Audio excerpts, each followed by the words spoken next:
येमिंग आती है और जियो को रोक लेती है और कहती है कि तुम्हें पता भी है वहाँ जाना तुम्हारे लिए कितना खतरनाक है, तुम्हें पता भी नहीं है उनके पास कितने बड़े बड़े वेपन्स है, और उसे अपने साथ वहाँ से ले जाती है।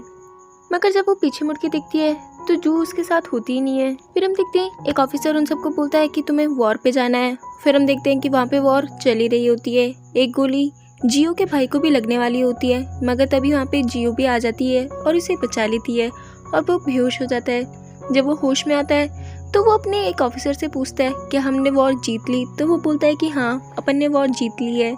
सूरन यूशा वाई से बोलता है कि अब अपन क्या करें, येमिंग ने नाइन टेल फॉक्स को छोड़ दिया है। ये नाइन टेल फॉक्स को छोड़ा है क्योंकि वो उसे प्रोटेक्ट करना चाहती है। तो यूशा वाई बोलता है कि अब वो मुझ पे ज्यादा बिलीव नहीं करती है। येमिंग नाइन टेल फॉक्स को समझाती है कि मैंने देखा कि तुमने क्या किया, तुमने अपनी एक टेल यूज कर ली अपने भाई को बचाने के लिए, तुम ऐसा नहीं कर सकती हो, अगर वो उसे मरना होगा तो वो उसके नसीब में लिखा होगा। तो जियो बोलती है कि तुम्हें पता है ना मैं उसे मरते हुए नहीं देख सकती हूँ।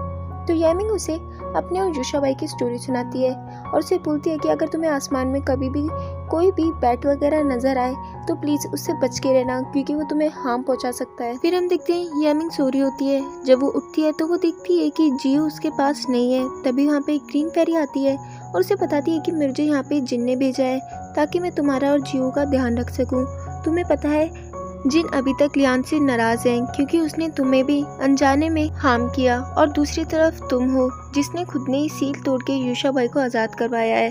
तुम्हें पता है यूशा भाई की वजह से मिस्टर जिन भी मरते मरते बचे हैं। मुझे नहीं पता कि तुम्हें क्यों नहीं पता चल रहा है कि कौन सही है और कौन गलत। तभी वहाँ पे लियान आ जाता है और पूछता है कि जियो कहाँ पर है। मुझे तो लगता है कहीं उसे यूशा भाई तो नहीं ले गया।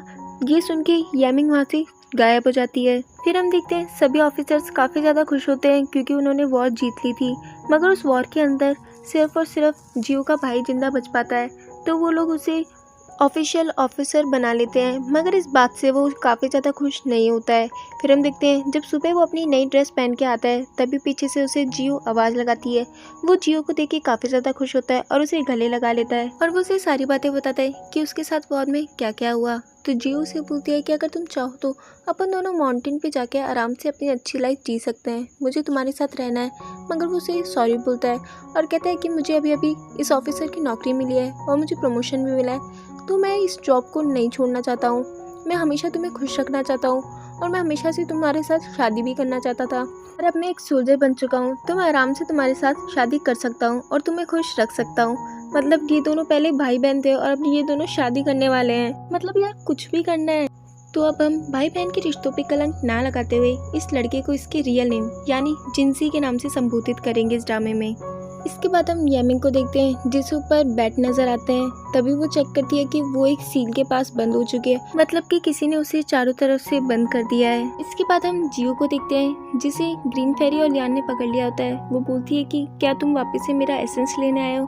तो वो बोलते हैं कि नहीं, हम यहाँ पे सिर्फ तुम्हारी मदद करने आए हैं। तो वो बोलती है कि मुझे जिंजी की मदद करनी है और वैसे भी अब मेरे पास सिर्फ मेरी 80 टेल बची है। तो लियान समझ जाता है कि इसने अपनी एक टेल जिंसी की जान बचाने में यूज कर ली है, और ये सुनने के बाद वो उस पर काफी तेज चिल्लाना चालू कर देता है। तो वो उस ग्रीन फेरी से पूछती है कि एक बात बताओ, मेरी जगह तुम होती और जिंसी की जगह लियान होता तो तुम क्या करती। तो वो दोनों आपस में लड़ना चालू कर देते हैं और मौके का फायदा उठा के जियो वहाँ से भाग जाती है। हम देखते हैं येमिंग उस सील को तोड़ने की कोशिश कर ही रही होती है। तभी वहाँ पे यूशा भाई आ जाता है। येमिंग उसे बोलती है कि तुमने ये सब कुछ जानबूझ के किया है ना। तो यूशा भाई बोलता है कि हाँ, अब तुम मुझसे ज्यादा प्यार नहीं करती थी और तुम मेरी बातों पे भी नहीं आती। येमिंग बोलती है कि तुमने ये सब कुछ ब्राइट नाइट पर लेने के लिए किया ना। तो यूशा भी बोलता है कि नहीं, मेरा प्यार तुम्हारे लिए हमेशा सच्चा रहा था, मगर तुम कभी मेरी सुनती ही नहीं थी, तुम मेरी तरफ वापस आती ही नहीं, तुम मेरे साथ खुश रहना चाहती ही नहीं थी। तो येमिंग बोली कि अब मुझे तुम्हारी किसी भी बात पे बिलीव नहीं करना है। तो यूशा भाई बोलता है कि ये सिर्फ ब्राइट नाइट पल की बात नहीं है, ये नाइन टेल फॉक्स के एसेंस की भी बात है, और मैंने इतना सब कुछ झेला है, पता है क्यों? ताकि मैं एक दिन इस दुनिया पे राज कर सकूं और तुम्हें अपने साथ रख सकूं। और यह बोल के वो वहाँ से चले जाता है। फिर हमें एक वॉर का सीन दिखाया जाता है जिसमें जिंजी भी जाता है, मगर वो जीत के आता है और वो बार बार कुछ ना कुछ नए नए गिफ्ट लाके जियो को देता है, कभी पैसे तो कभी क्या। इसी तरह ही ये सिलसिला चलता रहता है। वो काफ़ी सारी वॉर पे जाता है और काफ़ी सारे गिफ्ट्स लाकर जियो को देता है। और हर बार उसे गोली लगने वाली होती है, मगर जियो उसे सही टाइम पे आके बचा लेती है। सूरन यूशाबाई को बताता है कि लियान और ग्रीन फेरी जियो का ध्यान रख रहे हैं। तो यूशाबाई बोलता है कि तुम भी उन पे नजर रखो, मुझे पता है कि अपन लोग नाइनटीन फॉक्स का एसेंस जबरदस्ती नहीं ले सकते हैं, और जब एक बार मुझे वो एसेंस मिल जाएगा तो उन लोगों को तो मैं आराम से हरा दूंगा। लियान जिन के पास आता है और उसे बताता है कि जियो पागलों की तरह गोली पे गोली खाई जा रही है और जिनसी को बचाई जा रही है अपनी टेल यूज करके ना। अगर बाद में वो खत्म हो जाए तो प्लीज मुझे ब्लेम मत करना। जिन उसे बोलता है कि येमिंग कहाँ पर है, तो वो बोलता है कि मुझे भी नहीं पता, येमिंग काफी समय से मुझसे मिली ही नहीं है। फिर जिन उसी घर में जाता है, यहाँ पे यूशाबाई और येमिंग रहा करते थे, मगर उसे वहाँ पे कोई भी नहीं नजर आता है। जिनसी जियो को सिटी में लेके आता है और उसे एक घर दिखाता है और कहता है कि ये अब अपना घर है, और उसे शादी के लिए प्रपोज करता है। वो भी उसे हाँ कर देती है। ये सब कुछ होता हुआ ग्रीन फेरी और लियान भी देख रहे होते हैं। ग्रीन फेरी बोलती है कि ना जाने मुझे मेरा बंदा कब प्रपोज करेगा और इतने बड़े आलिशान घर में कब रखेगा, काश मैं भी एक ऑफिसर से शादी करती। तो वो बोलता है कि तुम्हें अभी भी किसने रोका है, तुम्हें बार बार मेरे पीछे आती हो, तो जाओ एक ऑफिसर से शादी कर लो। तो ग्रीन फेरी बोलती है कि अब ये सारी बातें छोड़ो, जियो के पास में सिर्फ एक ही टेल बची है, यानी उसने अपनी 8 टेल यूज कर ली है जिंजी को बचाने के लिए। जिंजी बोलता है कि मैं चाहता हूँ कि अपनी शादी काफी ज्यादा धूमधाम से हो। तो जियो बोलती है कि मुझे अपनी शादी में एक वेडिंग गाउन भी पहननी है। तभी वहाँ पे एक ऑफिसर आता है, तो वो बताता है कि मुझे वॉर पे जाना पड़ेगा और ये वॉर काफ़ी ज़्यादा टफ होने वाली है, और जब मैं वापस आऊँगा तो अपन लोग साथ में अपनी ड्रेस सिलवाने चलेंगे। और वो उसे किस करके वहाँ से चले जाता है। बाद में हम देखते हैं कि उन्हीं की कार के पीछे एक फॉक्स यानी जियो भी जा रही होती है। तभी कोई आता है और उसे बंद करके ले जाता है अपने साथ में। दो ऑफिसर आपस में बात करते हुए जाते हैं, कहते हैं कि जिनसी अभी तक तो वॉर में बचता हुआ आया है, मगर ये वाली वॉर काफ़ी ज़्यादा टफ होने वाली है, जिसके अंदर वो काफ़ी मुश्किल से सर्वाइव कर पाएगा। और ये सारी बातें वो भी सुन लेता है। बाद में हम सूरन और यूशाबाई को देखते हैं। यूशाबाई बोलता है क्या तुम्हें पता है दुनिया में सबसे बुरी चीज़ क्या है? लालच। फिर हमें पास्ट का एक सीन दिखाया जाता है। यूशाबाई एक आदमी के पास जाता है, तो वो आदमी उसे बोलता है कि उस वॉर में सिर्फ तुम ही सर्वाइव कर पाए हो और तुमने काफ़ी मेहनत करी है। अगर तुम मेरी बात मानो तो मैं तुम्हें दुनिया की सारे ऐशो आराम और शौहरत दिला सकता हूँ, और साथ ही में जनरल भी बना सकता हूँ। तो वो बोलता है कि मैं तुम्हारी सभी कंडीशंस मानने को तैयार हूँ। तो वो बोलता है कि अगर मैं जो भी मांगूंगा वो तुम मुझे ला कर दोगे। तो यूशाबाई उसे हाँ बोलता है और वो काफ़ी तेज हंसना चालू कर देता है। अब वो उससे क्या मांगता है ये तो हमें बताया नहीं जाता है। फिर हमें एक और बात का सीन दिखाया जाता है जहाँ यूशाबाई वॉर करके आता है। वो लड़का उसी के सामने आके बैठता है और उसे कहता है कि मैंने वॉर जीत लिया है।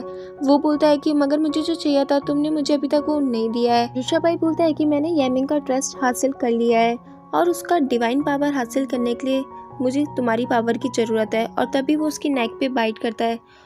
जिसे अभी यूशाबाई ने काटा है ये भी एक बैट है, और उसे काटने के बाद में यूशाबाई बैट का किंग बन जाता है। फिर हम देखते हैं लियान घर पे आता है और एक झोली को पटकता है, जिस झोली के अंदर से जियो निकलती है, यानी इसने जियो को वहाँ से उठाया था। लियान उस पर चिल्लाता हुआ बोलता है कि तुम्हारी सिर्फ एक ही टेल बची है और अगर तुमने वो भी जिनसी को बचाने में लगा दी तो तुम मर सकती हो।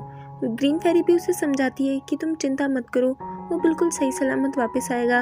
और रात को भी ग्रीन फेरी जियो को पकड़ के सोती है ताकि वो रात को कहीं भाग ना जाए। फिर हम देखते हैं सूरन आराम से जा रहा होता है, तभी वहाँ पे जिन आता है और उसके ऊपर अटैक करता है और वो यूशाबाई का भी गला पकड़ लेता है और उससे पूछता है कि येमिंग कहाँ पे है। तो यूशाबाई बोलता है कि तुम्हें क्या लगता है कि वो मेरे साथ में है? जिन बोलता है कि मुझे पता है इन सब के पीछे तू ही है। तो यूशाबाई बोलता है कि तुझे क्या लगता है कि मैं इतनी आसानी से येमिंग को मार दूंगा?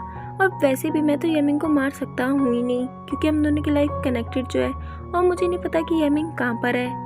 जिन वापस से यूशाबाई को मारने जाता है तो यूशाबाई बोलता है कि तू मुझे नहीं मार सकता है, और उसे मारते हुआ बोलता है कि तू भी मेरा कुछ नहीं बिगाड़ सकता है, क्योंकि तुझे पता है मेरी और येमिंग की लाइफ अटैच है।